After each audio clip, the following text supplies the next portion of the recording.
Salam, kita berjumpa lagi dalam renungan singkat Kristen yang mana firman Tuhan terambil dari 2 Korintus 3 ayat 1 sampai 18. Hari ini firman Tuhan terambil dari kitab 2 Korintus 3 ayat 1 sampai 18. Demikian firman Tuhan yang akan saya bacakan. Adakah kami mulai lagi memujikan diri kami, atau perlukah kami seperti orang-orang lain menunjukkan surat pujian kepada kamu atau dari kamu? Kamu adalah surat pujian kami yang tertulis dalam hati kami dan yang dikenal dan yang dapat dibaca oleh semua orang. Karena telah ternyata bahwa kamu adalah surat Kristus yang ditulis oleh pelayan kami, ditulis bukan dengan tinta tetapi dengan roh dari Allah yang hidup, bukan pada loloh batu melainkan pada loloh daging, yaitu di dalam hati manusia. Demikianlah besarnya keyakinan kami kepada Allah oleh Kristus. Dengan diri kami sendiri, kami tidak sanggup untuk memperhitungkan sesuatu seolah-olah pekerjaan kami sendiri. Tidak, kesanggupan kami adalah pekerjaan Allah. Ialah membuat kami juga sanggup menjadi pelayan-pelayan dari suatu perjanjian baru yang tidak terdiri dari hukum yang tertulis, tetapi dari roh. Sebab hukum yang tertulis mematikan, tetapi roh menghidupkan. Pelayanan yang memimpin kepada kematian terukir dengan huruf pada loh-loh batu. Namun demikian kemuliaan Allah menyertainya waktu ia diberikan. Sebab sekalipun pudar juga cahaya muka Musa begitu cemerlang, sehingga mata orang-orang Israel tidak tahan menatapnya. Jika pelayanan itu datang dengan kemuliaan yang demikian, betapa lebih besar lagi kemuliaan yang menyertai pelayanan roh. Sebab jika pelayanan yang memimpin kepada penghukuman itu mulai, betapa lebih mulianya lagi pelayanan yang memimpin kepada pembenaran. Sebenarnya apa yang dahulu dianggap mulia juga dibandingkan dan kemuliaan yang mengatasi segala sesuatu ini sama sekali tidak mempunyai arti. Sebab jika yang pudar itu disertai dengan kemuliaan, betapa lebih lagi yang tidak pudar itu disertai kemuliaan.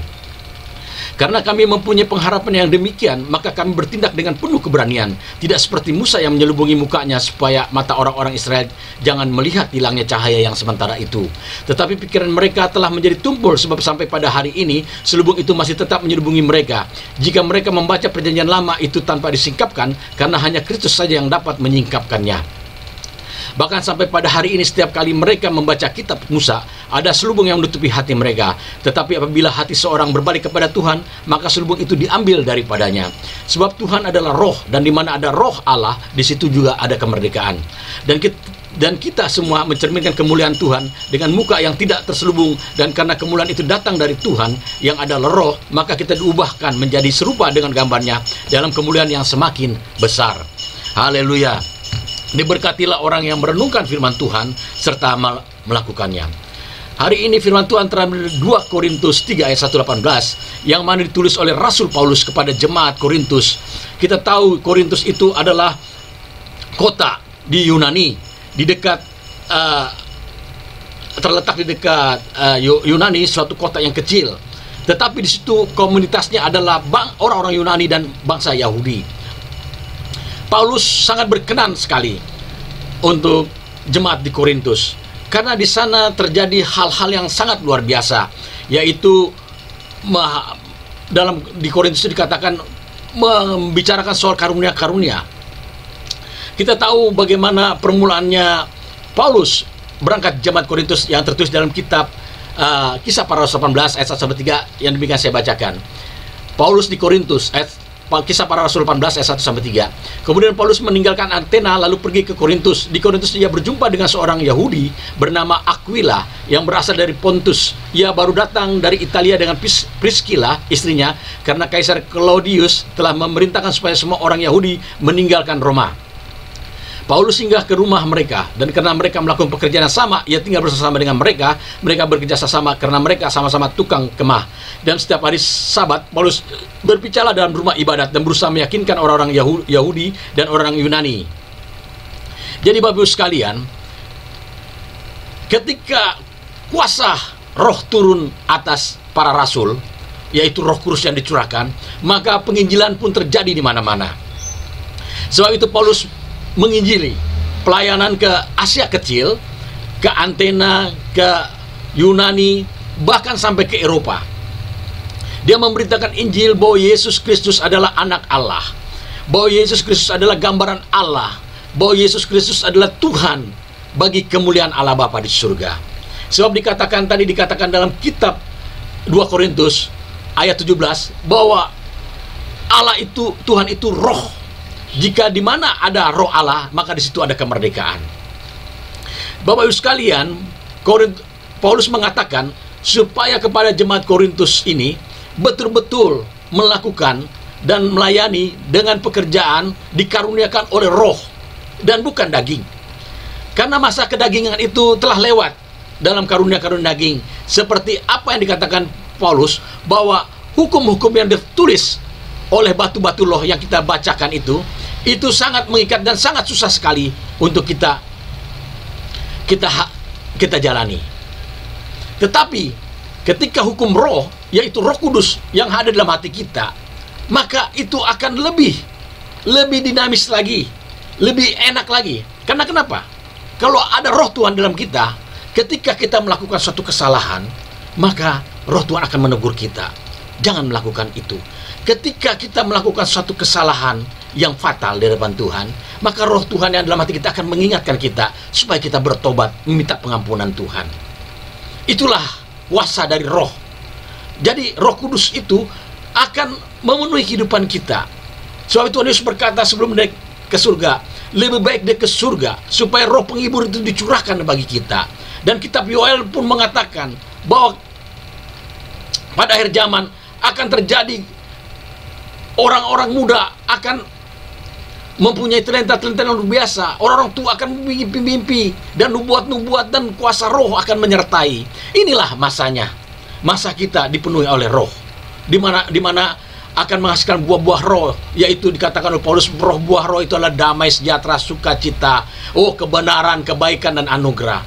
Paulus mengingatkan kepada jemaat Korintus bahwa kita harus hidup dalam roh, hidup dalam kasih-Nya, kuasa roh.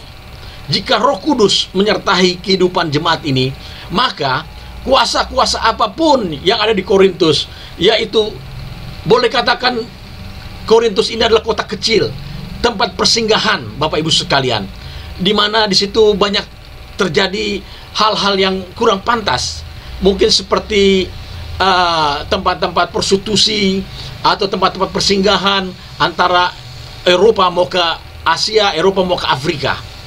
Bapak Ibu sekalian, maka di situ terjadi hal yang kurang bagus. Sebab itu Paulus mengingatkan supaya mereka semakin hari semakin dipenuhi, jemaat-jemaat Korintus, oleh kuasa roh, supaya menghadapi tantangan-tantangan itu mereka dapat menjalaninya. Karena kalau dipimpin roh sangat luar biasa. Karena dalam Galatia 3 ayat 3 dikatakan, memulai dengan roh itu akan luar biasa. Tetapi jika kita memulai dengan roh dan mengakhiri dengan daging, itu sangat-sangat berbahaya. Bapak Ibu sekalian, Paulus mengingatkan kepada Korintus, dikatakan bahwa Tuhan itu adalah roh. Di mana ada roh Allah, di situ ada kemerdekaan. Jadi jemaat itu dibawa kepada suasana yang boleh katakan makin rohani, semakin dewasa. Karena jemaat Korintus ini banyakkan orang Yahudi dan orang Yunani, mereka mempunyai talenta-talenta yang sangat luar biasa. Maka di dalam suratnya Paulus mengingatkan lagi supaya mereka melangkah lagi, lebih dewasa lagi dalam kerohanian.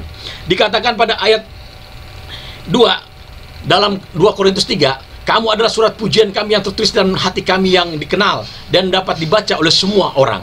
Dibaca semua orang. Berarti jemaat di sana mempunyai karunia-karunia sangat luar biasa, dan banyak hamba-hamba Tuhan di sana sangat luar biasa. Karena ternyata bahwa kamu adalah surat Kristus yang ditulis oleh pelayanan kami, ditulis bukan dengan tinta tetapi dengan roh dari Allah yang hidup, bukan pada loh-loh batu, melainkan pada loh-loh daging, yaitu di dalam hati manusia. Jadi Paulus mengingatkan lagi bahwa karunia-karunia yang ada itu lebih efektif lagi apabila kita dipenuhi oleh Roh Kudus. Maka di dalam hati daging kita, yaitu loh-loh yang tertulis dalam hati kita, maka hukum kasih Kristus akan menyertai kehidupan kita. Dia akan melindungi kita, akan memelihara kita, dia akan menghibur kita di dalam suka dan duka. Dia akan membawa kita kepada jalan kebenaran dan kebenaran. Karena kuasa Roh Kudus akan menyertai kita, dan Roh Kudus akan memimpin kita dengan penuh kuasa dan penuh pengurapan. Maka pelayanan kita semakin efektif, semakin penuh, akan disertai dengan kasih karunia, mujizat-mujizat, dan kebaikan anugerah Tuhan. Bahwa dikatakan dalam Roma 5 ayat 17, Yesus telah menebus dosa kita.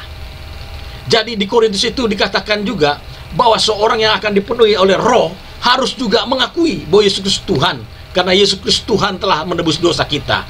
Dan orang yang dipenuhi Roh itu juga harus mengakui bahwa Yesus Kristus itu adalah anak Allah, karena Alkitab juga mengatakan bahwa dialah anak Allah. Dan juga apabila orang mau dipenuhi oleh Roh Kudus, dia harus mengakui juga bahwa Yesus Kristus adalah gambaran dari Allah sendiri. Sebab itu Bapak Ibu sekalian, kita harus melangkah sebagai orang-orang yang mempunyai talenta di dalam kerohanian. Kita melangkah maju, yaitu dipenuhi dengan Roh Tuhan, supaya buah-buah Roh nyata dalam kehidupan kita, yaitu damai sejahtera, kebaikan, segala sesuatu yang sangat baik sekali. Maka kita akan berjalan bersama dengan Tuhan. Itulah keinginan Paulus kepada jemaat Korintus, supaya semakin ke hari kita semakin dipimpin Roh dan bukan daging, dan juga bukan dimulai dengan Roh diakhiri dengan daging. Paulus tidak menginginkan itu, tetapi dia mulai dengan Roh diakhiri dengan Roh. Karena apapun yang akan terjadi, tubuh dan jiwa kita ini akan tinggal di bumi ini, dan dari debu akan kembali jadi debu. Tetapi roh kita, jiwa kita akan menghadap tahta Allah. Hanya kepada Yesus Kristus saja yang bisa menghapus segala dosa kesalahan kita. Sebab itu Alkitab mengatakan mereka seperti kerbiji akan putih seperti salju, kotorkah seperti koin kusumba akan putih seperti domba. Pemazmur mengatakan berbahagialah orang yang diampuni segala dosanya dan pelanggarannya, dan segala kesalahannya dilupakan oleh Tuhan. Betapa bahagianya. Begitu juga dikatakan pada perkara selanjutnya, bahwa kita di dunia ini ketika manusia jatuh, manusia ini tertutup oleh tirai. Itu dapat dibuktikan ketika Musa menghadap Tuhan. Ketika bertemu dengan Tuhan, mukanya bercahaya. Saya juga bisa membayangkan ketika Adam dengan Hawa ketemu Tuhan di Taman Eden sebelum kejatuhan. Adam dan Hawa itu mukanya bercahaya, bersinar terang. Tetapi ketika makan buah terlarang itu, maka reduplah cahaya itu. Begitu juga Tuhan Yesus ketika naik ke gunung dan bertemu dengan Musa dan Elia. Di situ mereka bercahaya. Itulah, kalau kita dekat dengan Tuhan, kita akan bercahaya, wajah kita akan bersinar terang. Jadi Bapak Ibu sekalian, hiduplah dengan Roh, maka kita akan dipimpin pada kebenaran-kebenaran, dan akan dibuka tirai kita, bagaimana kita sesungguhnya memuji, menyembah, dan beribadah kepada Tuhan, dan mengakui bahwa Yesus Kristus Tuhan bagi kemuliaan Bapa di surga, dan dialah adalah gambaran Allah, dan dialah adalah putra Allah, dan dialah keselamatan bagi kita, karena daripada dialah semua diberikan oleh Bapa, karena barang siapa yang percaya maka akan diselamatkan. Demikian renungan firman Tuhan yang singkat ini. Jika hari ini Bapak Ibu sekalian ada yang sakit kanker lever, sakit tumor, sakit kelemahan tubuh lainnya, marilah bawalah kepada Dia, karena firman Tuhan berkata, mintalah akan diberi, kutuk pintu akan dibukakan, cari akan mendapatkan. Marilah kepadaku yang letih lesu berat, aku akan berikan kelegaan kepadamu. Kitab Ibrani 13:8 mengatakan bahwa Yesus Kristus tetap sama dulu, sekarang, sampai selama-lamanya, bahwa segala pergumulan beban hidup berumah kita. Karena dua orang sehati berdoa, besar khasiat doa itu. Mari kita tundukkan kepala, kita rendahkan hati kita, kita berdoa. Bapa dalam surga, terima kasih untuk renungan firman-Mu yang pada hari ini Tuhan, di mana Paulus memberikan surat kepada jemaat Korintus, supaya jemaat Korintus semakin hari bertumbuh dan makin dewasa dengan dikaruniai oleh Roh Kudus, kuasa Roh, dan olehnya mereka akan berbuah dengan Roh, yaitu damai, sejahtera, dan sukacita, dan kebaikan dan anugerah Tuhan yang menyertai. Biarlah kami hidup kami dibimbing oleh Roh Kudus yang menyertai kehidupan kami, yang telah diberikan oleh Bapa sebagai penghibur kami, supaya titah-titah-Mu tertulis dalam hati kami dan pikiran kami, supaya kami melakukan apa dan merencana dan kehendak-Mu. Pada hari ini juga Bapak, jika ada yang sakit kanker lever, sakit tumor, sakit darah tinggi, sakit gula, sakit apapun juga, mari kami ketolak, kami patahkan, hancurkan dalam nama Yesus Kristus. Kami tangking keluar, kami tolak semua penyakit, kami usir semua, dan kesembuhan terjadi, dan mujizat Tuhan terjadi, dan kami percaya oleh belur-belur Yesus, firman Tuhan berkata, oleh belur-belur Yesus disembuhkan dalam nama Yesus Kristus. Begitu juga pergumulan, beban, masalah, beban kebijakan hidup, beban rumah tangga, setiap pergumulan-pergumulan lain kami bawa dalam rencana dan kehendak-Mu, karena minta akan diberi, ketuk pintu akan dibukakan, cari akan mendapatkan, bahwa Yesus Kristus tetap sama dulu, sekarang, sampai selama-lamanya. Maka dalam nama Yesus, damai sejahtera dan anugerah Tuhan, jalan kelepasan, kelegaan dan sukacita mengalir kehidupan kami. Kami juga berdoa Bapa dalam surga bagi mereka yang baru menerima Yesus Kristus Tuhan sebagai juru selamat. Berkati, tumbuhkan iman mereka, dewasa mereka. Bapa dalam surga, berkati juga bangsa, negara, hamba Tuhan, para pelayan pendeta, para pastor, guru agama Kristen, Protestan, Pentakosta, Katolik, ada seluruh Indonesia. Berkati penuh berkelimpahan, berikan pengurapan hikmat, marifat dan kasih karunia, dan bangsa negara ini kan bawa dalam rencana dan kehendak-Mu, damai sejahtera Allah memberkati bangsa negara Indonesia, dan firman-Mu digenapi bahwa Injil diberitakan dari Yerusalem, Yudea, Samaria sampai ke ujung bumi, dan Indonesia diberitakan Injil, bahwa setiap lutut bertelur, setiap lidah mengaku Yesus Tuhan bagi kemuliaan Allah Bapa di surga. Bagi mula segala puji, hormat, syukur di dalam nama Tuhan Yesus, kemuliaan, syukur, alia. Amin. Tuhan memberkati.